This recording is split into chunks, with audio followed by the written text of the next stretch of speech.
Bienvenue sur DMG TV, les histoires mystiques. Tu es nouveau sur la page, n'oublie pas de t'abonner, de laisser un commentaire, de liker et de partager. Tu veux raconter une histoire? Il y a un numéro WhatsApp à l'écran, c'est le plus 237 655 81 90 17. Envoie ton histoire et on va jouer ici sur YouTube. N'oublie pas de t'abonner pour ne pas rater les prochaines vidéos. Voilà. Je tiens à remercier à tous ceux qui s'abonnent. À la page YouTube, Facebook et TikTok DMG TV bien. Donc, on passe à la première histoire. Big up aussi à tous ceux qui commentent toujours là, à ceux qui partagent, à ceux qui like toujours. C'est la force que vous donnez qui nous motive à continuer. C'est pas facile. Mais comme je vous dis toujours, on n'a pas de sponsor. On fait ça nous-mêmes et puis avec la force que vous donnez aussi de temps en temps. Donc merci beaucoup. Première histoire. Bonsoir DMG, bonsoir toute la communauté DMG, j'espère que vous allez bien et merci pour tout ce que vous faites pour nous DMG, c'est une initiative qui nous aide beaucoup et moi en général ça m'aide beaucoup et depuis que j'ai découvert votre chaîne, je fais de plus en plus attention parce que certaines choses qui se passent, certaines histoires qu'on raconte sur la chaîne, voilà, ce sont des choses que j'ai déjà vécues, que je vis actuellement et tout le reste. Donc, grâce à cette émission, ça me permet d'avancer et de pouvoir prendre des précautions et voilà. Bref, je voudrais raconter une histoire. L'histoire, en fait, ça parle de l'honnêteté.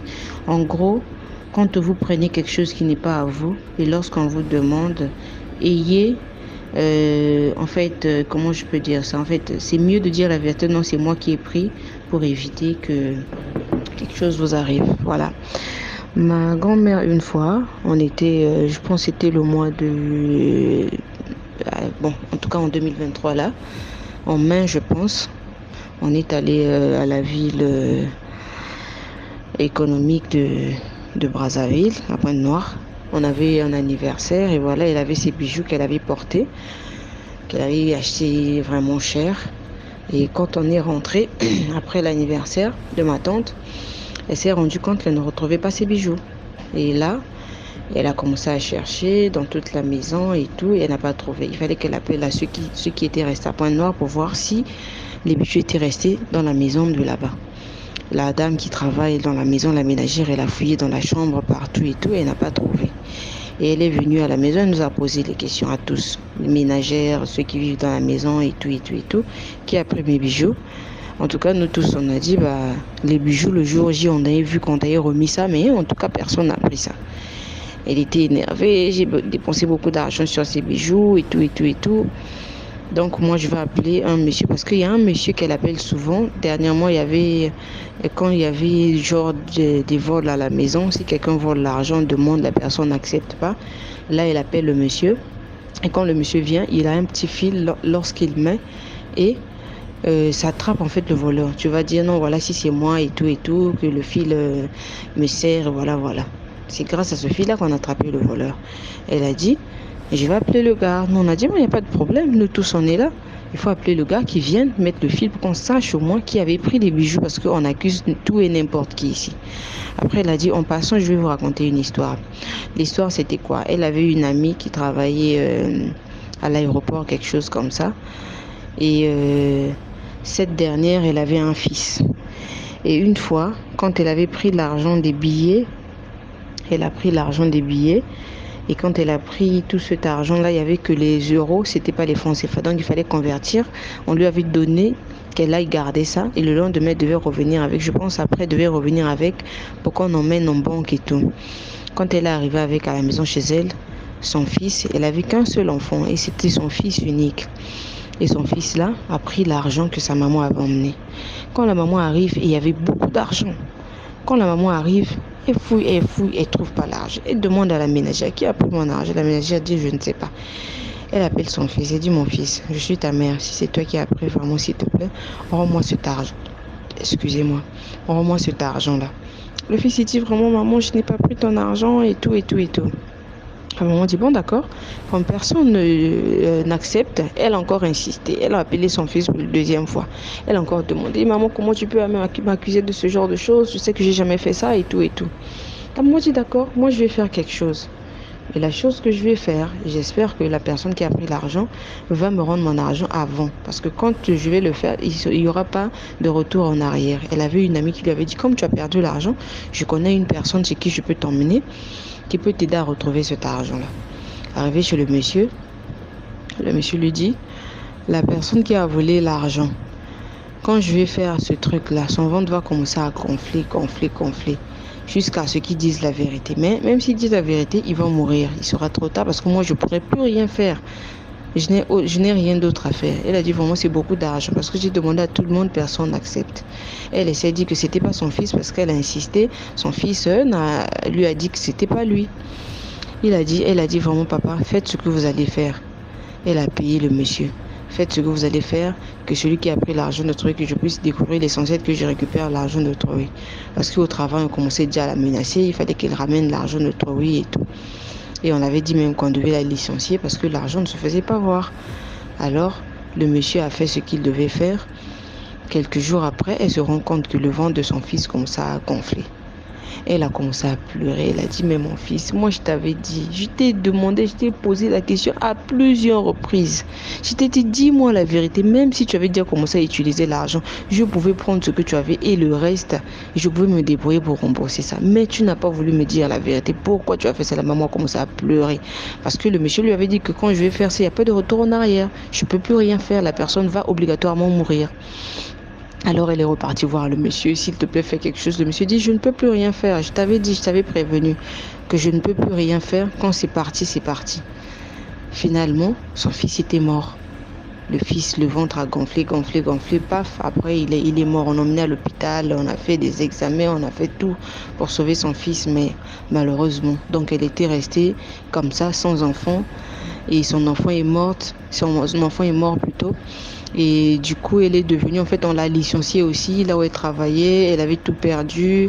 Et elle est devenue, genre, elle a un peu perdu la tête, elle n'est plus elle-même jusqu'à aujourd'hui, la dame là est restée comme ça. Donc c'est pour vous dire, les enfants, quand tu as pris quelque chose, qu'il soit de ton père, de ta mère, de ta soeur, d'un proche, quand on demande, et au moins la gentillesse d'accepter. En fait, c'est pas la gentillesse, mais pour moi le courage d'accepter que non, c'est moi qui ai fait. Certes, on peut te punir, ils peuvent parler, mais ça peut passer. Mais vous voyez ce que le garçon a fait, c'était sa mère lui a parlé. Et s'il disait la vérité à sa mère, il serait aujourd'hui en vie. Tout ce qui est arrivé ne devait pas arriver. Mais malheureusement, il n'a pas voulu faire ce qu'il fallait.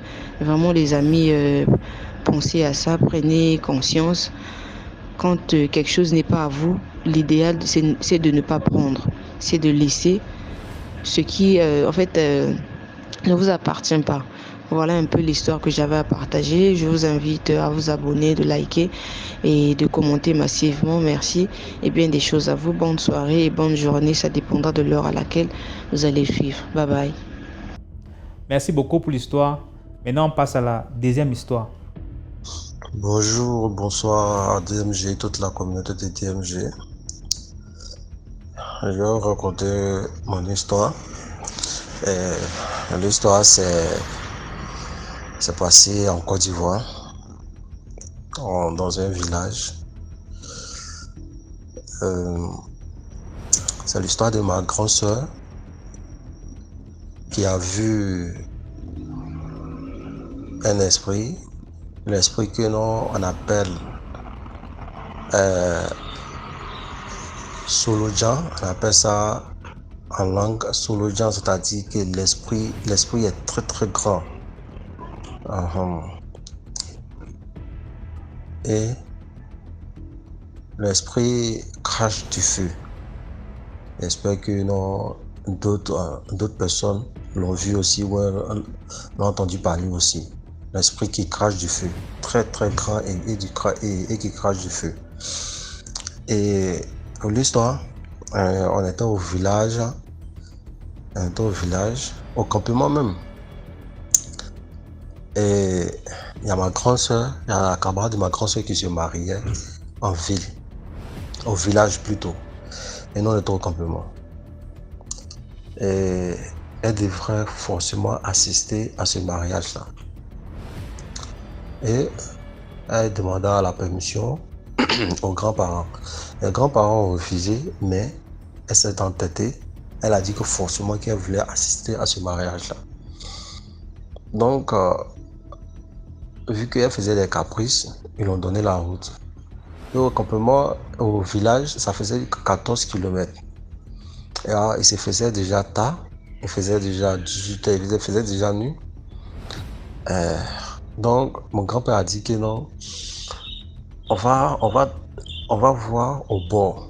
Si au bord de la route, si il y a une voiture qui passe, ou bien il y a quelqu'un qui passe en moto, la personne va te prendre pour aller, sinon tu ne pourras pas aller à pied. Elle dit ok. Vu que non, c'est dans une forêt, donc il y a les gens qui abattent les grands arbres là. Alors, ils avaient fini leur service et ils rentraient au village. Donc, elles sont montées à 2. Et ils sont partis au village, sur la route du village. Ils ont vu l'esprit. Cet esprit-là, on peut dire c'est un génie très grand. Et il crachait du feu. Donc, tellement il crachait du feu, ça se voyait de loin. Donc ma grande soeur a pris peur ce jour-là. Mais le chauffeur, lui, il avait l'habitude de ce genre, il avait l'habitude de voir ce genre d'esprit parce que lui, son travail, c'est dans la forêt. Donc, vous savez, dans la forêt, il y a beaucoup d'esprits. Donc, il est descendu et bon, il a garé la voiture. Mais les phares étaient toujours allumés. Et il a enlevé le gasoil et il a commencé à frotter ça sur les pneus. Et puis il est remonté dans la voiture, il a démarré. L'esprit qui les poursuivait s'est éloigné d'eux jusqu'à ce qu'ils arrivent au village. Donc c'est comme ça que ma grande sœur a été épargnée de cet esprit-là. Alors c'était mon histoire. Merci beaucoup pour l'histoire. Là, on va passer à la troisième histoire. Mon deuxième histoire, ça concerne, je dirais, mon mari qui est décédé. Quand j'étais jeune, plus jeune, en classe, c'était la même classe même, en classe de 6e avant l'année même de l'hivernage que j'ai quitté Dakar pour venir au village pour rencontrer les parents et les connaître. Cette même année, on était parti à une soirée, comme on disait, les quartiers, on faisait des quartiers, 2 quartiers qui collaboraient pour chaque année. Cette année, l'autre va venir pour qu'on puisse faire des soirées, des trucs ancestrales. Et l'autre année qui vient, ce sera l'autre tour d'un autre quartier. Donc ce jour-là, je me suis déplacée avec mes cousins et tout l'ensemble de la jeunesse du village pour aller dans l'autre quartier de notre village, qui était un peu éloigné de 7 km. Comme j'étais nouvelle et je ne connaissais pas tellement le village et les coutumes, donc bon, ça a été très joyeux de mon côté de pouvoir voir la nature, la mer, surtout parce que la plupart du temps j'aime ces choses. Alors je m'étais mis à courir avec une de mes cousines. Subitement, j'ai cogné les petits arbres là qu'on coupe et puis on laisse les trucs en bas et puis on ne déracine pas. J'ai cogné ce truc sans faire prêter attention et je me suis dit aïe, j'ai mal au pied. Et ma cousine rigolait. La même cousine que je disais dans mon premier histoire. Elle rigolait, me dit lève-toi, ouais, tu fais semblant et tu dis que tu as mal alors que tu n'as même pas mal, arrête. J'ai dit je te jure j'ai mal. Elle me dit arrête de faire ça. Alors du moment qu'elle parlait, je me suis levée et j'ai marché. 30 minutes après de marche, je commençais à sentir des douleurs. Petit à petit, jusqu'à qu'on est arrivé dans le quartier là où on devrait faire la soirée, c'est tout. Au soir même que je me suis habillée pour qu'on puisse partir, mon pied a enflé. Je ne pouvais plus marcher. Arrivé aux soirées, je ne pouvais même pas danser. 1h du matin, 2h du matin jusqu'à 3h. On devait retourner dans notre quartier. Je ne pouvais pas marcher pour retourner. Donc, mes soeurs et mes frères me disaient, mais arrête de faire ce que tu fais. Toi, tu dis que tu as mal au pied. J'ai dit, oui, j'ai mal.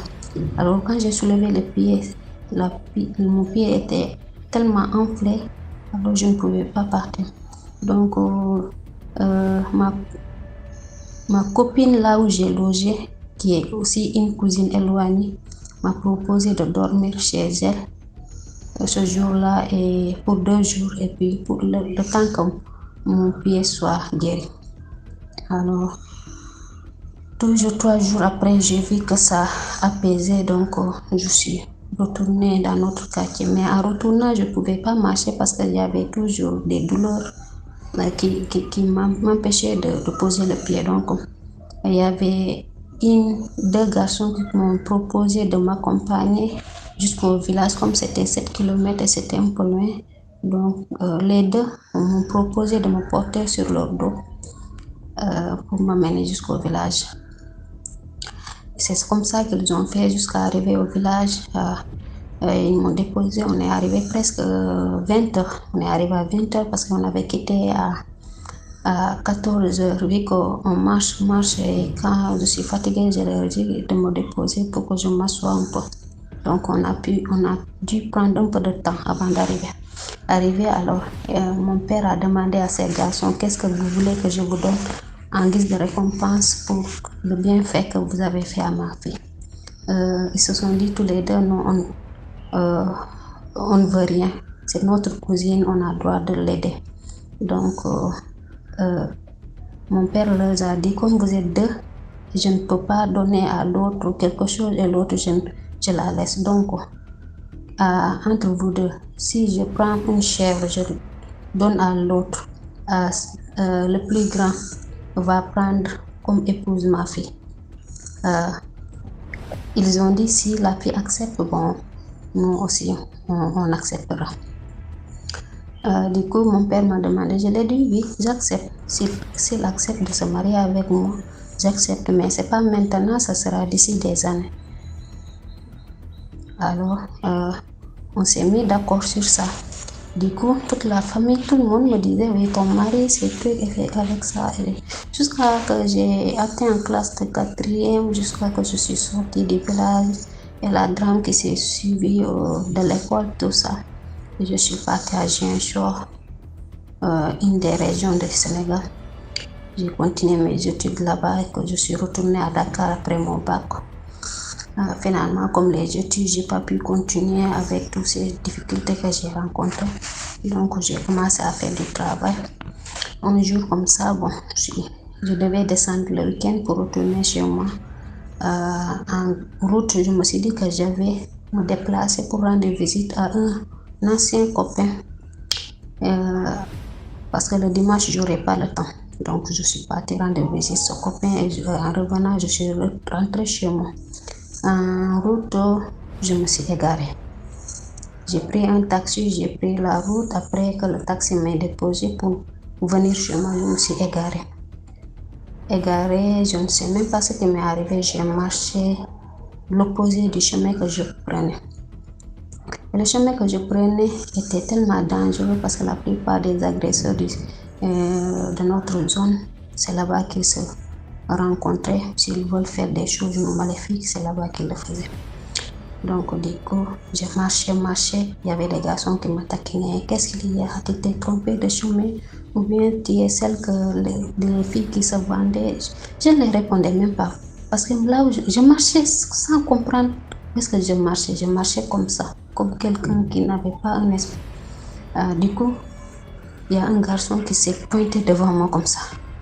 Et moi-même, je me suis dit, mais ce garçon-là vient d'où? Il m'a dit, où est-ce que tu vas, jeune fille? Je ne l'ai pas répondu. Tu vas où? Je ne l'ai pas répondu. Il a attrapé ma main. Quand il a attrapé ma main, j'avais la chair de poule, mais je ne sentais pas que c'était quelqu'un qui... Il m'a regardé et m'a dit, là où tu parles, là, si tu arrives là-bas, on va te tuer. Tu ne seras pas vivant. Tu seras mort. Donc, il m'a indiqué le chemin et a demandé à au Sénégal, nous, on dit apprentis, ce sont les gens qui se mettent derrière la voiture pour attirer des clients, c'est tout. Il a dit il faut l'amener jusqu'à 16 heures. Si tu ne l'amènes pas jusqu'à 16 heures, je le serai. Et le garçon a tellement insisté sur l'apprenti que l'apprenti l'a dit ok, je vais l'amener jusqu'à 16 heures. Il a dit si tu ne le fais pas, je saurai que tu ne l'as pas amené. Mais le garçon même qui parlait, quand je le regardais, il ne me regardait pas sur les yeux, il baissait la tête. Il avait une allure, il était tellement jeune et de teint noir. Donc, moi, je suis montée sur la voiture et je suis partie. Je lui ai dit merci. Il ne m'a même pas répondu. Il ne m'a même pas répondu. C'est quand je suis montée dans la voiture et que la voiture a démarré que j'ai soulevé les yeux, j'ai regardé le garçon et je me suis rendu compte que c'était le garçon avec qui mon père m'avait donné en mariage. Et ce garçon-là, on m'avait dit qu'il était décédé en 2012. Alors qu'en ce moment même que l'histoire a eu, c'était en 2016 et je n'ai jamais su que le garçon-là était décédé. Arrivé chez moi, j'ai expliqué, on m'a dit que ce garçon-là est décédé. Là où j'étais sur le choc, je ne savais même pas que dire. Et jusqu'à présent, parfois en dormant, je vois ce garçon venir à moi. Merci beaucoup pour l'histoire. On passe à la 4e histoire. Bonsoir DMG, bonsoir toute la communauté DMG, j'espère que vous allez bien. Aujourd'hui, j'aimerais vous raconter une histoire qui s'est passée dans ma famille, plus précisément du côté de ma mère. En fait, avant que ma mère ne naisse, leur père, il avait d'abord eu une fille, un fils, je pense. Et ce dernier, il était parti dans le village de sa mère. Donc, quand sa mère l'emmenait au village, il était encore tout petit. Arrivé là-bas, à son retour, elle vient dire à son mari que non, voilà, l'enfant était décédé. Voilà, on a enterré, funérailles et tout, voilà, c'est passé. Et une seconde fois, elle tombe encore enceinte, elle a mise au monde, c'était une fille. Et cette dernière, elle est vivante jusqu'aujourd'hui, c'est une grande dame aujourd'hui et tout ça. Maintenant, lorsqu'elle est née, pendant les vacances, je pense, leur maman a décidé d'aller au village, d'aller voir, je pense, ses parents et tout. Et arrivée au village, quelque chose se passe et tout, on appelle le grand-père pour lui dire que non, voilà, il y a ta fille qui est malade, et le lendemain, on lui dit que la fille était décédée. Bon, lui aussi, comme la famille de la maman craignait beaucoup ce monsieur, qui était mon grand-père, alors il a appelé le village, il a dit, mon enfant, quand il était venu au village, mon enfant était vivante, elle était en bonne santé, elle n'était pas malade et tout. Donc, ceux qui savent qu'ils ont fait quelque chose, qui sont en complicité sur la mort de cet enfant-là, en tout cas, faites de tout votre mieux pour que l'enfant-là puisse revivre. J'aimerais pas entendre que nous, on avons enterré l'enfant. Si on enterre l'enfant, tous ceux qui ont fait ça, tous, ils vont partir. Vous me connaissez très bien. Et du coup, les gens qui ont fait ça étaient paniqués et tout. On a dit que non, il fallait emmener l'enfant chez le féticheur et tout dans le village. Et ils l'ont emmené chez un féticheur dans le village. Ils ont pris l'enfant, ils ont mis, en fait, c'est comme une poubelle. On met les feuilles et tout. Ils ont posé l'enfant là-dessus, des incantations et tout. L'enfant dormait là. En tout cas, elle était morte, elle était décédée. On a pris le corps de l'enfant, on a déposé là. 3 jours, je pense, c'était 3 jours après, l'enfant a commencé à respirer. Elle est revenue à la vie. On a appelé le grand-père pour lui dire que non, l'enfant est vivante, elle n'est pas morte. Et lui, il a dit d'accord, heureusement que vous avez fait ce que je vous ai donné, parce que vous me connaissez très bien. J'allais vous finir un par un. Vous me connaissez. J'ai d'abord eu mon premier fils. Vous avez tué. Et le deuxième aussi, vous voulez tuer ma fille. Oh, je vais vous montrer. Après ce jour-là, quand elle a, disons, elle a été ressuscitée, elle n'est plus décédée. Elle est restée en vie, elle a grandi. On lui a donné un nom un peu bizarre. Bon, je ne vais pas donner le nom de la maman, de peur que quelqu'un reconnaisse. De maintenant. Et après ça, ils ont eu des enfants. Ils ont eu 3 garçons après. Ma mère elle est en dernière position. 3 garçons et 2 autres filles. Donc, sa grande sœur qui venait après en deuxième position et puis ma mère qui est en dernière position. Maintenant, en grandissant, cette dernière qui avait été ressuscitée, je vous dis, c'est une femme à problème. Je ne sais pas si le fait d'être ressuscitée là, vous savez, il y avait des esprits qui sont derrière elle ou je ne sais pas. Elle a grandi et tout, elle s'est mariée une première fois avec un grand homme et tout, elle était bien dans son foyer. Après, elle a divorcé. Maintenant, ma mère me disait que non, voilà, quand elle me racontait l'histoire, elle dit, quand elle était dans son mariage, il y avait, en fait, elle avait des fétiches, beaucoup de fétiches. Elle avait ses parties intimes, je pense, sur la marmite, en fait, la nourriture qu'elle faisait pour son mari, c'est ce qu'elle faisait, en fait, des pratiques un peu bizarres et tout, pour que son mari reste toujours là. Donc, elle s'est mariée une fois, le mariage n'a pas tenu, elle s'est mariée pour la deuxième fois, le mariage n'a pas tenu, et une troisième fois. Et dans tous ces mariages-là, elle n'a eu qu'un seul enfant. Je ne sais pas si c'était le deuxième ou le troisième mariage. Elle n'a eu qu'un seul enfant, c'est une fille. Et cette fille-là aussi, c'est une fille à problème, je vous dis. Une fille à problème. Donc, en tout cas, de là où elle était ressuscitée, là, jusqu'aujourd'hui, là, je pense que les problèmes ont commencé là de sa vie. Donc, c'est une fille à problème. Maintenant, entre-temps, pour ces 3 mariages, une fois quand bon, pas seulement une fois, des fois quand elles vont à l'église, soit chez on les appelle les mbikoudi chez nous, quand elles vont là-bas, on leur dit que non, ces 2 autres sœurs, hein, ma mère et puis sa grande sœur là, on leur a dit que vous n'allez jamais vous marier parce que vos 2 mariages, votre sœur a déjà pris ça. Donc, quand elle s'est mariée une fois, c'était son mariage à elle. Les 2 autres mariages là, c'était normalement pour vous 2. Mais elle, comme elle a appris ça, vous ne pouvez pas vous marier. D'accord, bon, on a entendu, qu'est-ce qu'on va faire? C'est passé. Et sa fille là, quand elle a grandi, son problème c'est quoi? Elle va prendre l'argent de Troï, elle va faire les ristournes et tout. Dans tous les quartiers où elle passe, en tout cas, elle laisse toujours des drames. Elle est recherchée partout. Elle arrive là, des problèmes. Et ces personnes à qui elle va prendre des trucs, de l'argent et tout, donc du coup, ils viennent le prendre de sa mère, pour ceux qui connaissent sa mère, et ils prennent ses pagnes et tout. Quand elle commence un commerce, les gens viennent là, voilà, votre fille a fait ceci, il faut payer, elle paye. Et aujourd'hui, quand elle a grandi là, maintenant, elle est contre ses sœurs. Elle est contre ses sœurs, surtout notre mère qui est leur dernière. Donc, elle dit que non, elle est bien et tout ça. Elle a un mari qui travaille. Donc, la pauvre, son mari aujourd'hui, mon père qui est à la retraite, il est plus à la retraite, il travaille plus. Et celui-là aussi, n'en parlons même pas. Bref, on n'est pas là pour parler de lui. Voilà.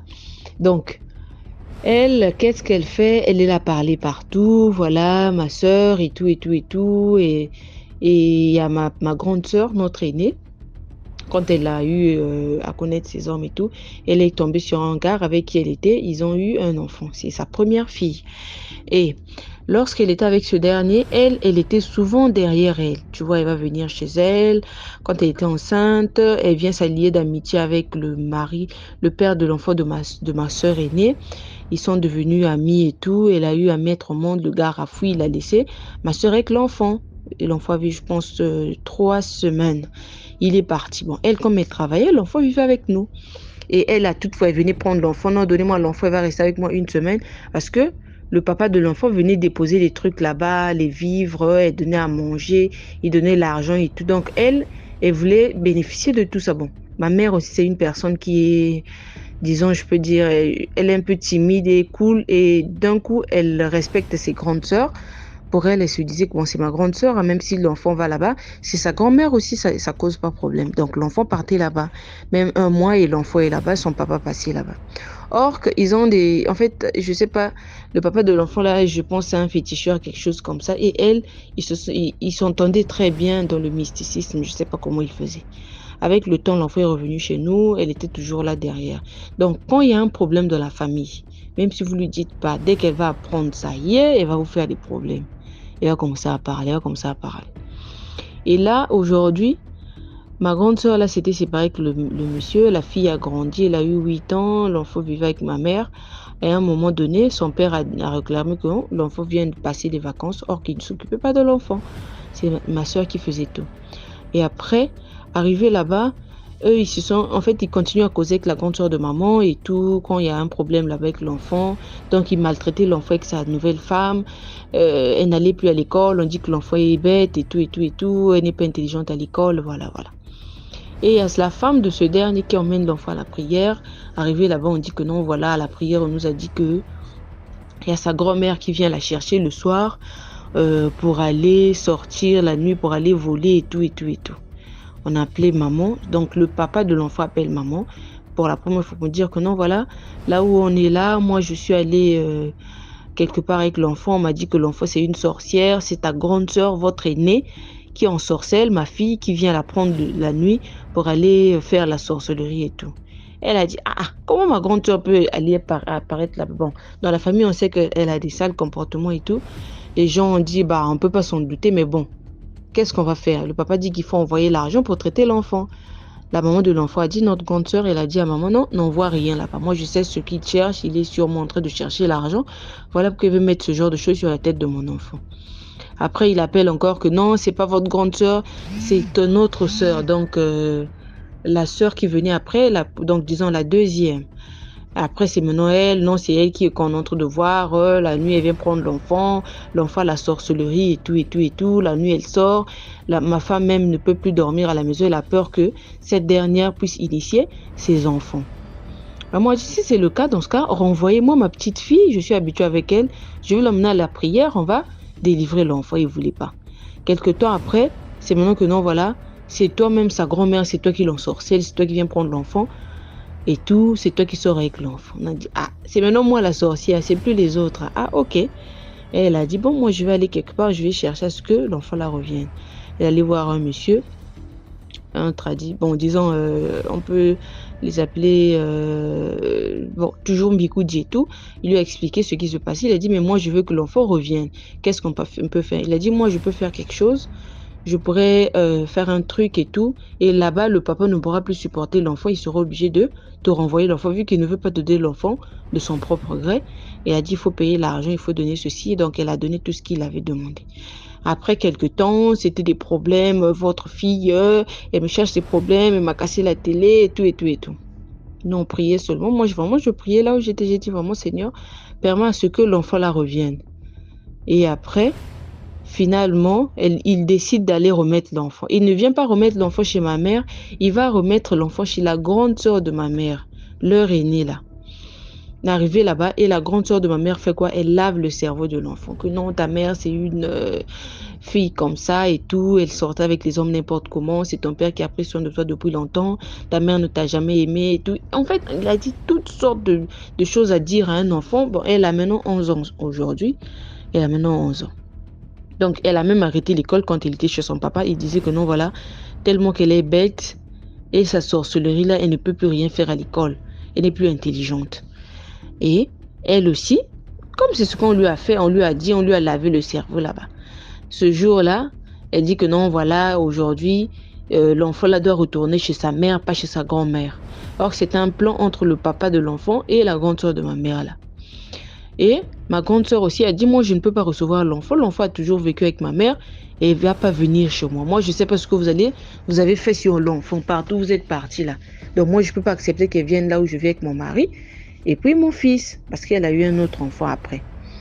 Et ce jour-là, moi le matin, au lieu d'aller au travail, très tôt le matin je suis allée. Mes petites sœurs, ce sont des jumelles, elles sont allées prendre l'enfant là-bas pour l'emmener. Et arrivé là, la grande soeur de maman s'est d'abord fâchée. Comment je vais appeler ma mère Marie, d'accord? Et sa sœur aînée, je vais l'appeler Émilie, d'accord? Donc, sa grande sœur Émilie l'appelle. Non, Marie, pourquoi toi tu envoyais les enfants ici prendre l'enfant? Moi, je vous ai pourtant dit qu'elle devait partir chez sa mère. C'est ce que son père a dit. Sinon, il viendra faire le désordre là-bas. Il viendra brûler votre maison. Ma mère a dit, bon, moi, ce que vous dites là, c'est pas mon problème. Donc, moi, je suis allée pour prendre l'enfant, arrivé là. Et l'enfant a fait une scène au milieu à l'arrêt de bus comme ça. Elle commence à pleurer. Elle dit, je veux pas aller là-bas. Mamie, c'est une sorcière et tout, et tout, et tout. Elle commence à parler. Non, elle dit quoi? Toi, depuis tes 3 mois, je sais pas, 3 semaines là, ma mère t'a pris. Elle t'a élevé jusqu'à tu as eu tes 10 ans. Aujourd'hui, là, tu viens accepter ce qu'on t'a dit là-bas, que non, ma mère est sorcière et tout. Tu as été chez elle, tu étais en bonne santé, tu étais toute... En fait, tu étais la préférée même de tout le monde là-bas. Tu es partie là-bas, on t'a lavé le cerveau, même quand l'enfant était revenu.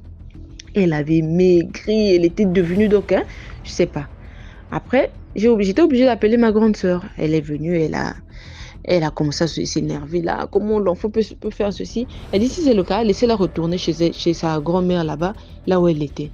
Mais il faut qu'elle sache que je ne suis plus sa mère, qu'elle ne m'appelle pas, même si elle est malade, même si elle a quoi, qu'elle ne m'appelle pas. Et tout. Et puis, nous on a dit, bon, moi aussi, j'ai dit, en tout cas, moi aussi, hein, j'ai lavé les mains. Moi, je me suis inquiétée pour toi. Comme c'est ce que toi tu veux, ce que ta grand-mère là-bas t'a dit, sa grand-mère Émilie, ce qu'elle t'a dit, d'accord, retourne chez ta grand-mère, tu connais le chemin, nous on s'en va après. Finalement, elle a accepté de venir. Arrivé, on va chez ma mère là-bas à la maison, on ouvre son sac. Il y avait des trucs bizarres dans son sac, genre des fétiches qu'on a mis. On l'a attaché un fil autour de la taille, on lui a donné, donc ses habits sentaient vraiment le fétiche. Donc, on avait fétiché tous ces habits-là. Donc, on a dit, donc, si elle partait chez sa mère avec ces habits-là, on ne sait pas ce qui devait arriver dans son foyer là-bas et tout. Arrivé là, l'enfant là aujourd'hui, un enfant insupportable, je vous dis. Et la grande sœur de ma mère là, elle est toujours là, pourquoi vous avez pris l'enfant et tout. Et non seulement ça, elle ne s'arrête pas par là, comme on a pris l'enfant, elle se met à parler partout, voilà, ma petite sœur là, elle est mauvaise et tout, et tout, et tout. Or, elle dit que non, voilà.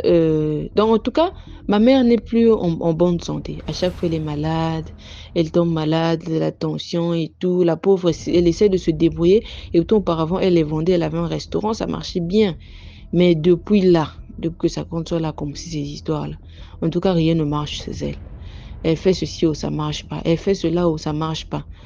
Donc, du coup, quand elle va à la prière, on lui demande toujours, ah, mais ta grande soeur là, quel problème avec toi? Partout où elle va, on lui demande toujours sa grande sœur. Bon, elle aussi, comme c'est une personne qui n'aime pas palabre là, quand c'est le cas, elle dit seulement vraiment, je prie seulement que tout cela finisse. Elle, ce qu'elle fait, ça va retomber sur elle-même. Et après, elle pourrait rester tranquille. Tout d'un coup, elle a changé son numéro de téléphone et tout, elle n'arrivait plus à la joindre et tout. Maintenant, un de leurs oncles les a appelés parce qu'il y a maintenant genre une division dans la famille. Les sœurs ne s'entendent plus. Quand les sœurs ne s'entendent plus, toute la famille était au courant de tout ce qui se passait et tout. Maintenant, leur oncle les a fait appel un dimanche pour qu'ils arrivent là-bas. Arrivés là, dès qu'elle rentre et voit ses deux petites sœurs, et commence à dire, hé, vous autres là, les sorcières que vous avez eu vos enfants ont grandi, vos enfants vous nourrissent, s'occupent de vous et tout. En fait, la grande sœur de maman, là, en fait, elle disait quoi? Elle parlait chez tout le monde que non, voilà, ma mère a un enfant qui travaille, qui gagne des millions, qui lui envoie 500 000 chaque fin du mois, elle est bien et tout et tout. Et l'enfant là, c'est mon grand frère. Or que elle n'a rien fait sur cet enfant-là. Et cet enfant-là, mon grand frère-là, n'a pas grandi avec nous, disons avec les parents. Il a grandi avec les grands-parents du côté de papa. Donc aujourd'hui, il travaille, c'est grâce à eux, c'est pas grâce aux parents et tout ça. Et elle est là en train de parler à chaque fois, Partout où on va à la prière, c'est elle qu'on voit. Et dès qu'ils sont partis à leur réunion là, leur oncle les a reçus. Arrivé là, elle commence à dire, ouais, ceux qui ont eu des enfants, qui ont grandi aujourd'hui, ils ont négligé les autres et tout et tout. Moi, aujourd'hui là, je suis devenue sorcière. Et l'autre soeur là dit, moi si aujourd'hui là, je ne suis plus dans mon foyer, c'est à cause d'une personne. Mais si j'étais une sorcière, j'allais déjà tuer cette personne-là. Elle a dit, hey, oui, j'accepte, j'ai ma sorcellerie, même si vous avez décidé de partir. Devant les autres, elle a avoué ça. Et depuis lors, aujourd'hui même là, ça continue toujours. Mais elle est éloignée. Par contre, sa fille à elle, leur grande soeur, leur aînée là, elle a eu des enfants avec des papas différents. Donc, elle a eu quatre enfants, oui. Un garçon et 3 filles. Mais ces enfants-là aussi, on a lavé le cerveau. Donc, ils sont du côté de leur grand-mère. La famille, on ne gère plus. On vous voit, c'est comme si on ne vous voyait pas. Moi aussi, comme je suis mon foutiste là, c'est difficile de me voir dans la famille. Je suis souvent dans mon coin. Je ne suis pas souvent avec les gens. Donc, du coup, la famille est divisée de cette manière. Et elle, aujourd'hui, elle continue dans ses histoires. On lui a dit en tout cas, toute la famille, partout ils vont là, c'est toi. Dernièrement, ma soeur est partie à la prière. Mais la grande soeur de votre maman, là, celle que j'ai appelée Émilie, elle a quel problème? Émilie, c'est toujours elle. En tout cas, elle s'acharne sur votre mère. Vraiment, là. Histoire, là, en fait, les familles, là, c'est vrai que nous naissons d'une même mère, d'un même père, mais on ne sait pas, on ne connaît pas le cœur de chacun. Quand on fait confiance, comme ma mère aussi, elle est genre une personne qui est ouverte, elle a un problème, elle appelle ses sœurs, elle leur dit, quand elle leur raconte tout ça, c'est là où tous ces problèmes ont commencé. Donc, c'est juste pour attirer un peu l'attention. Faisons attention, même si je ne dis pas que vous devez détester ou bien fouiller vos frères, vos sœurs et tout ça. Non, c'est pas du tout ce que je voulais dire, mais sauf que il faut juste savoir comment vivre avec nos sœurs et frères. On peut tout dire, mais pas tout. Et faire très attention, extrêmement attention. Vraiment, voilà un peu ce que j'avais à raconter aujourd'hui. Bien des choses à vous. N'oubliez pas de liker, de vous abonner et de partager massivement. Vos commentaires aussi, j'aimerais vous lire dans les commentaires les conseils pour, disons, peut-être pour aider ma mère dans la bataille qu'elle mène jusqu'à aujourd'hui. Elle n'est toujours pas en forme. J'espère que ça va finir par s'arranger par la grâce de Dieu. Merci beaucoup et bien des choses à vous. Merci pour l'histoire. Likez, commentez et partagez. N'oubliez pas de liker, s'il vous plaît. Là, on passe à la 5e histoire. Bonjour, monsieur DMJ-TV et toute sa communauté. Je me nomme Agnès, je suis du Sénégal, particulièrement au sud. Je voulais vous raconter une de mes histoires que j'ai vécues moi-même. En étant enfant, je faisais des transes et la plupart du temps, je disais des choses qui se réalisaient. Du coup, avec le temps, mes parents m'ont montré et m'ont donné à une de ses cousines, vu que sa cousine ne pouvait pas avoir d'enfant. Et après cela, mon oncle et sa cousine ont divorcé. Et finalement, je me suis retrouvée avec une belle-mère. Bon, cette belle-mère n'était pas aussi tendre comme il fallait, mais quand même, j'essayais tout de faire le possible qu'il faut pour qu'elle puisse éviter de faire certaines choses. Du coup, la plupart du temps, elle s'énervait pour un rien, me blâmant des choses que j'arrivais pas à comprendre. Au fil du temps, j'ai su que peut-être il y avait des choses que je bloquais quand elle voulait faire certains trucs avec le temps. On m'a pris et on m'a amené au village pour pouvoir continuer mes études en 2004. À ce moment même, je ne savais pas. Ils m'ont dit que j'allais partir en vacances pour pouvoir connaître mes parents. Bon, arrivé là-bas, comme c'est la fin de l'hivernage pour revenir et continuer mes études à Dakar, ils m'ont dit que bon, on voudrait que tu restes, que tu puisses connaître toute la famille et les membres de tous tes cousins, tes oncles et tes tantes, pour que tu puisses se familiariser ou que vu que tu ne parles pas la langue correctement et tout cela. Moi-même, je leur ai dit non. Je n'étais pas venue pour rester et étudier ici. Je voulais seulement venir connaître la famille et puis c'est tout. Mais si vous insistez à me forcer à rester ici, je tomberai malade.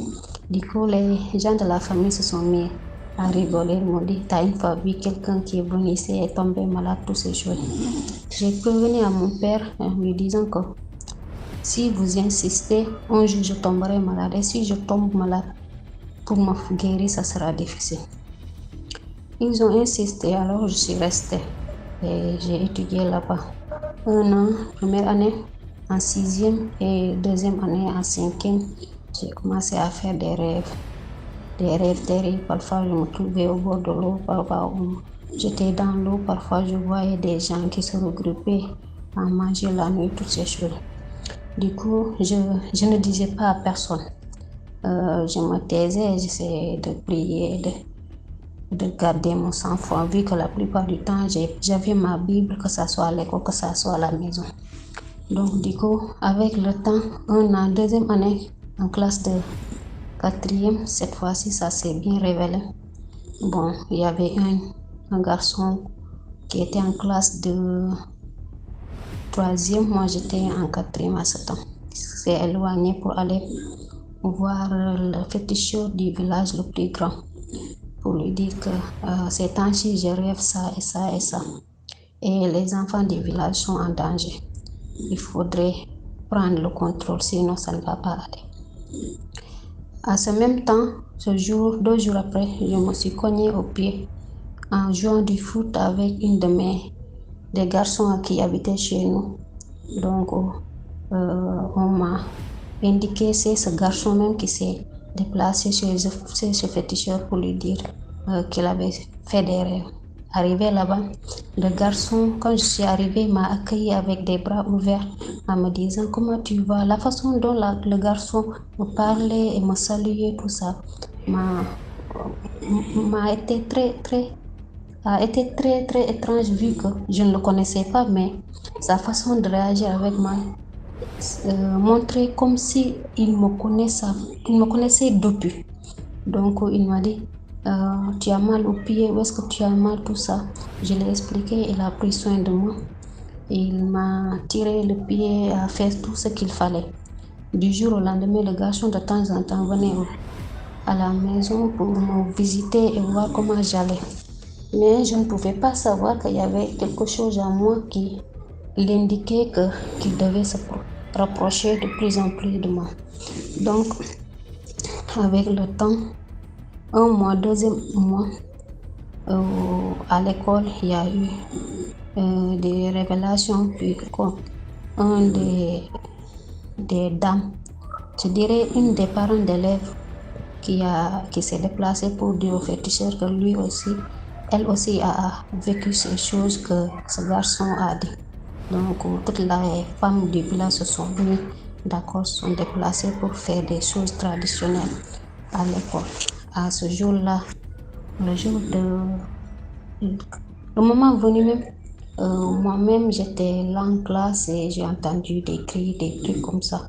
Bon, je me disais que qu'est-ce qui se passait dans ce village. Mes copines m'ont dit que bon, on a dit qu'ils ont détecté des gens qui faisaient du mal la nuit, qui se déplaçaient pour faire des sorts à l'école. Donc les femmes sont venues pour essayer d'enlever ces choses. Au moment que les femmes se sont déplacées pour venir faire leur cérémonie sur du terrain, le terrain là où on s'entraînait la plupart, j'étais sortie dans notre classe. La plupart, il y avait une de mes cousines avec qui je traînais chaque fois, que ce soit du matin au soir, quel que soit là où je pars, on était ensemble. Donc, le moment de cérémonie, ma soeur là, c'était un peu éloignée. Elle s'éloignait pour aller au terrain. Je la voyais partir, mais c'était pas elle que je voyais. Il y avait une sorte de mobilisation que je voyais au-dessus du terrain qui se battait contre les dames qui étaient venues pour essayer de délivrer les jeunes qui ont été hypnotisés par des sorts. Moi-même, je ne comprenais pas.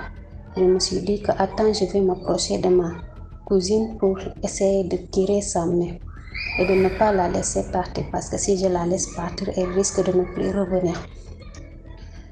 Et à ce moment même que je marchais, j'essayais de continuer pour crier son nom. C'est comme si il y avait des gens qui m'ont frappé les pieds et je suis tombée. Quand je suis tombée, toutes les femmes se sont mises à crier. Elles ont crié en disant l'enfant d'autrui, il faut la laisser, c'est tout. Bon. Et mes camarades aussi étaient là-bas à pleurer, les professeurs, tout ça. Donc du coup, là où j'étais, j'arrivais même pas à réagir. J'entendais en bas les gens parler, mais j'étais totalement hypnotisée. Je ne pouvais plus rien faire. Donc une des femmes d'entre eux s'est dit, attends, je vais puiser de l'eau et verser sur elle. On ne va pas laisser ces filles partir, sinon ça ne sera pas bien pour nous. Du coup, la femme a pris l'eau et m'a versé sur moi. Quand elle a versé sur moi, je commençais à dire des choses que eux-mêmes ne savent même pas ce que je disais. Mais c'était même pas dans notre langue, ni en français, ni en anglais. Moi-même, je ne savais même pas ce que je disais. En me réveillant, les autres femmes, d'autres ont dit, il faut l'amener à l'hôpital pour voir ce qui ne va pas. Et mon propre cousin m'a dit, je ne vais pas l'amener à l'hôpital, je vais l'amener chez elle. Donc les gens qui ont fait ces sorts ont dit que si mon cousin m'avait amené à l'hôpital, ce sera la fin de ma vie parce qu'ils étaient prêts s'étaient mis d'accord pour faire tout que tous les gens qui vont tomber en transe, quand on les amènera à l'hôpital, ils vont tous mourir. Vu que mon cousin a insisté à m'emmener à la maison, donc ils ont attaqué mon cousin. Ce n'est qu'à ce moment que mon cousin a commencé à tomber malade. 2 jours, 1 mois, et puis il est parti dans une région du Sénégal pour essayer de voir ce qui n'allait pas. Et puis on l'a dit que tu as sauvé une fille qui est comme ça, on l'a tout expliqué. On a dit que ces gens-là t'en veulent parce qu'ils disent que ce qu'ils voulaient faire, toi tu les as empêchés de le faire parce que ils ont insisté pour que cette fille arrête de les déranger, mais comme elle continue de déranger, se sont attaqués à elle pour la tuer. Parce que ce qu'ils voulaient tuer, c'était pas la fille, mais c'est les autres. Mais vu que la fille dérangeait, donc ils se sont mis d'accord pour l'attaquer. Mais toi qui s'es mis dans leur chemin en disant qu'on ne va pas l'amener à l'hôpital, ils se sont retournés contre toi. Durant tout ce temps et jusqu'à présent même, je vis ce genre de choses. Parfois même, le mois passé même, j'ai rêvé de ces choses et même quand je suis tombée malade, et j'ai repris encore les prières et les trucs. Finalement, ça va, mais ils m'ont dit, même dans mes rêves, parfois ils me disent que quelles que soient les difficultés, on ne va jamais te laisser parce que tu as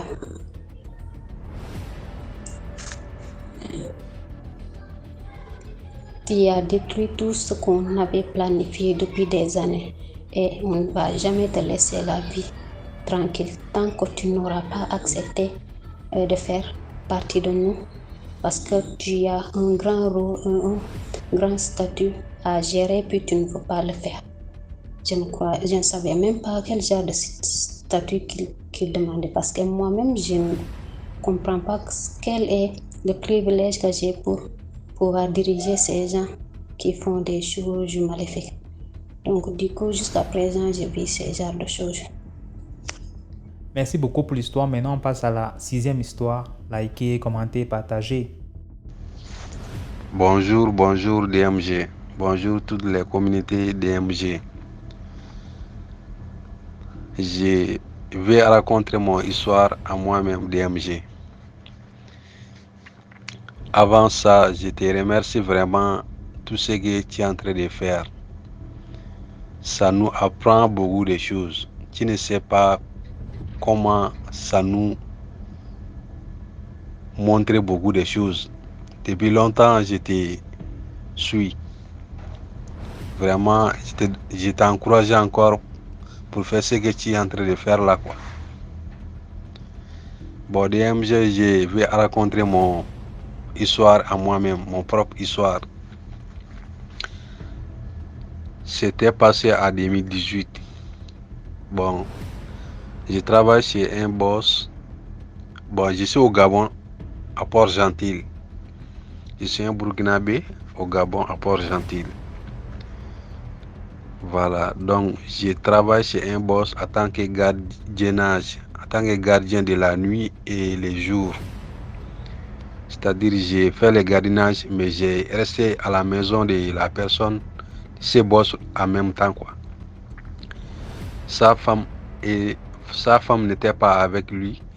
Sa femme et ses enfants étaient aux États-Unis. Ses enfants apprenaient là-bas. Sa femme était avec eux aussi là-bas, quoi.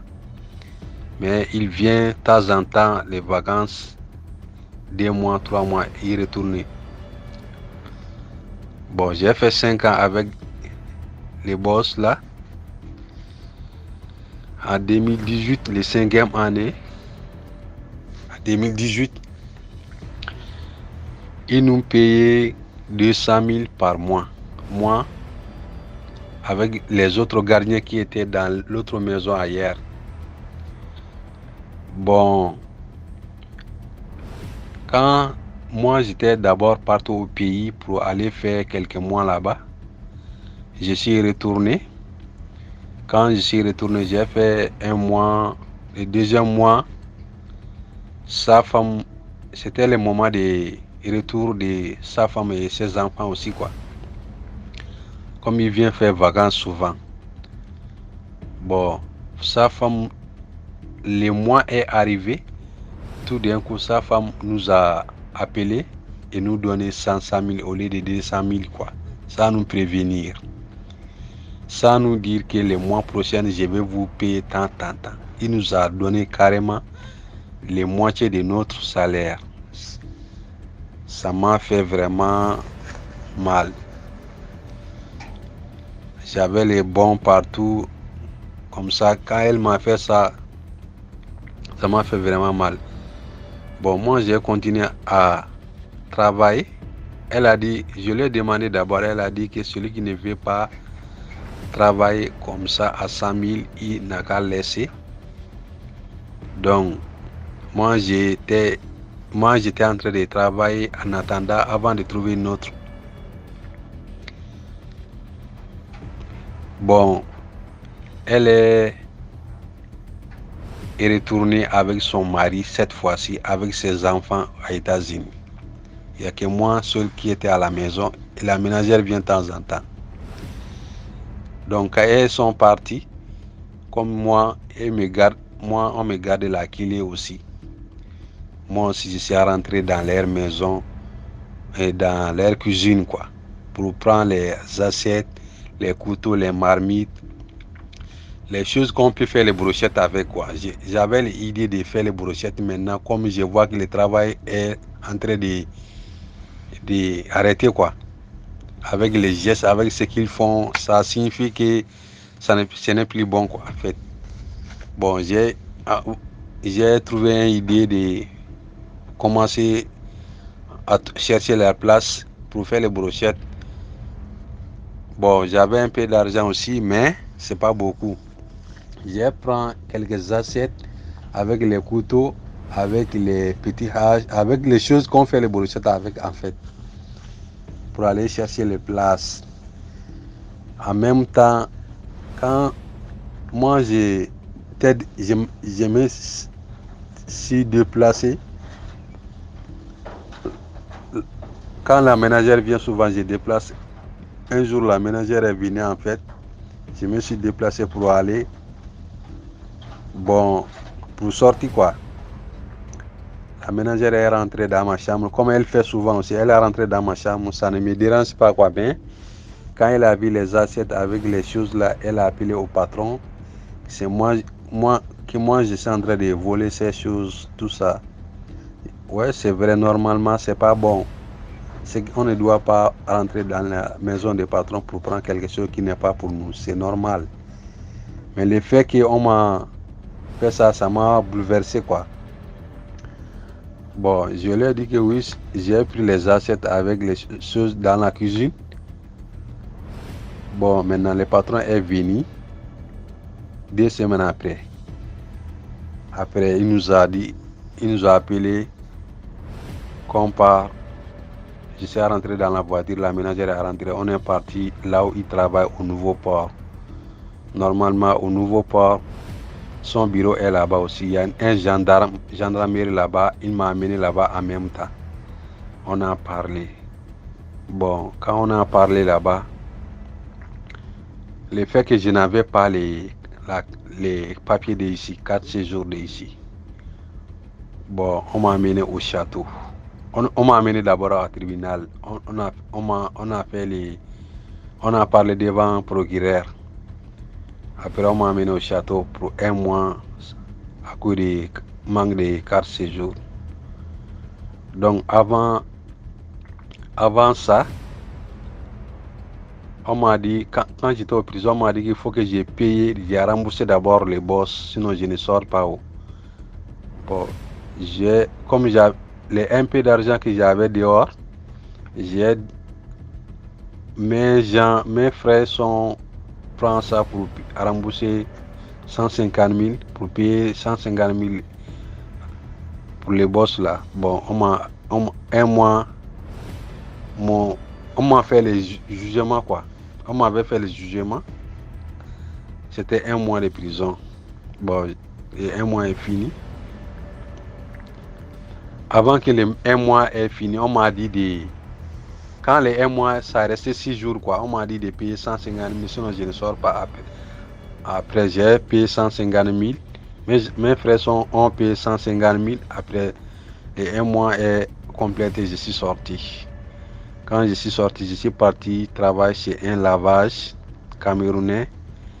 Bon, les moments où j'étais en train de travailler au lavage, les frères des boss, son ami plutôt, les amis des boss que je connais déjà et tous déjà quoi. Son ami est venu vers moi et me dit que ce que boss t'a fait c'est pas bon. Attends, amène 25 000 et des photos et une carte d'identité. On va te amener en brousse. Là on travaille pétrole. On va te payer 300 000. Tu vas gagner beaucoup d'argent par rapport à ce que on t'a payé avant.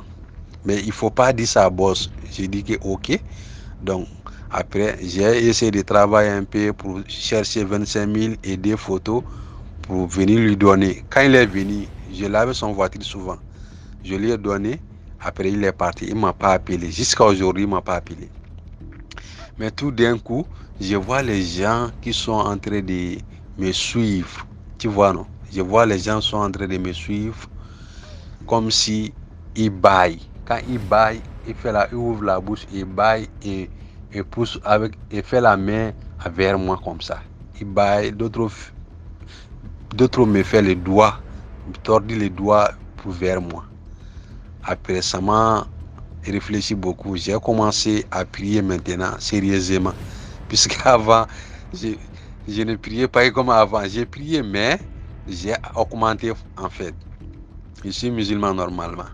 J'ai augmenté à prier maintenant, fort. Quand je ne savais pas, même dans la mosquée, quand j'ai parti prier à la mosquée, je vois ces phénomènes encore, ils répétaient la même chose. Même les gens qui prient. Et bon, mon problème, je ne pouvais pas expliquer à qui je vais expliquer. Même à la mosquée, les gens que je croyais musulmans vraiment, je les voyais comme ça. Ça m'a bouleversé en fait. Je ne savais pas comment il faut faire. Avec les bails, avec les fixer les yeux sur mon yeux, ils fixaient les yeux sur moi comme si un dessin animé s'arrête, ça ne bougeait pas.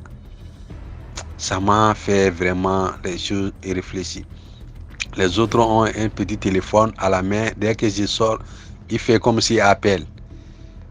Maintenant, tout ce temps-là est fini jusqu'à aujourd'hui. Maintenant, ça reste maintenant. Je peux dire qu'ils n'arrivaient pas à faire ce qu'ils voulaient faire, quoi. Ça reste maintenant, quand je sors pour aller au travail, et ils s'arrêtent. Et je vois en fait au carrefour, les autres s'arrêtent au carrefour avec les téléphones digital. Dès que à chaque fois quand je sors, quand je croise avec les gens, ils sortent les téléphones digital, ils regardent quelque chose. Tout d'un coup, comme si mon fauteuil est dans leur téléphone ou je ne sais pas en fait. Bon, il y a les autres qui rient avec moi, comme si on se connaissait alors qu'on ne s'est jamais vu. D'autres se mettent ça au carrefour et au supermarché, même quand je rentre pour aller payer quelque chose, il y a les gens qui essaient de me frotter le corps, ils essaient de me toucher, même quand je m'éloigne un peu, ils essaient toujours de m'approcher pour me toucher. Je ne comprends toujours pas qu'est-ce que cela veut dire quoi. Il y a d'autres aussi, quand je marche en route, le côté où je marche, quand on se croisait, si la personne est de l'autre côté, il traverse rapidement pour venir vers moi, comme si il est en train de venir me dire quelque chose. Mais après, il passe juste à côté de moi, quoi. Bon, je ne comprends toujours pas ce que cela veut dire. Il y a d'autres aussi, quand on est en train de payer les choses au marché, au supermarché, où on fait la queue pour payer quelque chose, si je dis même un pain ou deux pains, les gens qui sont derrière moi, ils répétaient aussi la même chose à leur tour. Ils disent deux pains. Même s'ils voulaient payer autre chose, quand je dis quelque chose et ils laissent leur chose, ils disent pour moi ce que j'ai dit là aussi. C'est-à-dire, ils me copient quoi. Ce que je vais payer, il fait la même chose. Souvent quand je marche, je vois les gens qui étaient en train de marcher derrière moi aussi, comme s'ils suivaient mon pas. Souvent quand je priais beaucoup même, quand je marche, le côté où les gens sont en train de croiser avec moi, ils traversaient pour aller de l'autre côté. Je n'ai toujours pas compris tout ça, ce que cela veut dire quoi. En fait. Le problème a commencé en 2018. En fait, bon, est-ce que c'est pas le problème qu'on a? Le problème n'est pas commencé. Le problème est que avant que mon patron était aux États-Unis avec sa femme, avant que j'ai pris les marmites, le moment où j'ai pris les marmites, je n'entendais pas vraiment bien avec les autres gardiens qui étaient ensemble avec moi. Quand on s'assoit ensemble, en fait, les gardiens étaient les gardiens des Libanais aussi, avec un maire, un grand-maire de ici à Port-Gentil. Son gardien, bon, les problèmes, le commencement, on ne s'entendait pas bien. Un jour même, son patron libanais, son frère, m'a filmé avec son téléphone aussi. Je n'ai pas compris. Tu vois, non? Je ne croyais pas ces choses-là, quoi, en fait. Je ne croyais pas que la sorcellerie ou bien autre chose, je ne croyais jamais cela. Bon, un jour aussi, bon, avant que mon patron arrive aussi, le problème, les manifestations ont commencé un peu. Les étages, les maires là, il a une société, son étage là, je vois ces gardiens à faire comme s'ils me surveillent quoi. Ils sont au étage, ils sont en train de regarder quand je sors, ils mettent le téléphone quand je dis que peut-être mon patron les a dit de me contrôler comme ils ont vu que j'ai pris la marmite et tout ça. Ou bien c'est les maires comme aussi, ses amis sont les Libanais aussi, ils sont en train de me faire quelque chose que je ne comprenais pas. En fait, c'est mon histoire quoi. C'est trop long mais je ne peux pas tout parler ici. Bon, c'est ça. Je voulais juste savoir qu'est-ce que cela veut dire, tout cela. Je ne comprends pas toujours. Même quand je sors, toujours je vois avec leur manifestation vers moi, mais il ne me fait pas mal, quoi. Il ne m'empêche de rien, juste comme ça. Ok, merci DMG. Voilà, c'est tout pour aujourd'hui. J'espère que vous avez apprécié l'épisode d'aujourd'hui. Donc, laissez-nous les commentaires, partagez, likez, commentez, invitez plus de personnes à nous rejoindre. Comme ça, ils vont aussi apprendre comme nous on apprend tous les jours. Donc, demain, 12h00 pour une nouvelle vidéo.